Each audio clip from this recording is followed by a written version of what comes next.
Je m'appelle Albin, je suis le CTO de Yomoni depuis 3 ans et nous sommes une petite dizaine de personnes dans l'équipe IT. Chez Yomoni, nous avons eu la chance de partir d'une feuille blanche. Nous avons donc choisi de tout héberger dans le cloud. Tous nos serveurs sont soit chez Amazon Web Services, soit chez Salesforce. Il n'y a aucun serveur en propre dans nos locaux. Pour la construction de notre site, nous avons choisi une stack Angular pour le front et côté back, nous avons choisi une techno Java avec le framework Spring. Et pour la construction de notre site vitrine, nous avons choisi un générateur de site statique qui fonctionne en Markdown et en handlebar. Premier challenge technique, ça a été de reconstruire le système d'information d'une société de gestion from scratch avec très peu de personnes et pour le construire et pour le faire tourner 24 heures sur 24, 7 jours sur 7. La part de run et de personnel est assez importante dans notre métier.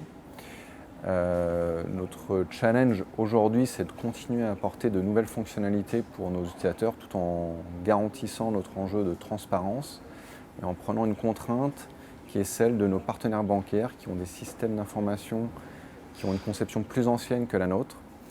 Ça nous oblige à être assez inventifs pour contourner ces limitations, mais c'est ça qui est passionnant dans ce qu'on fait.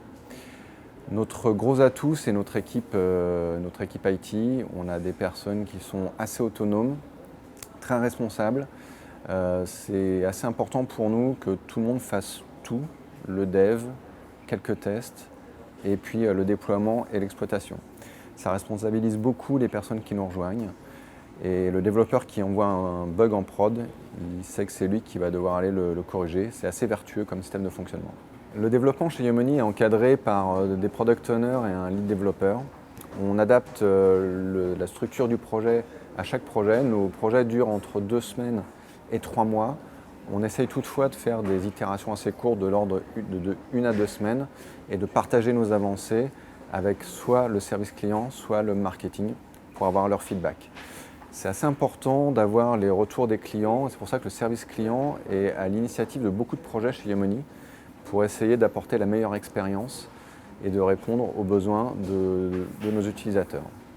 En termes d'outils, on utilise Jira et Confluence, ainsi que Slack pour la communication. Pour rejoindre Yomoni, il y a 2 qualités principales à avoir. Il faut être autonome et passionné.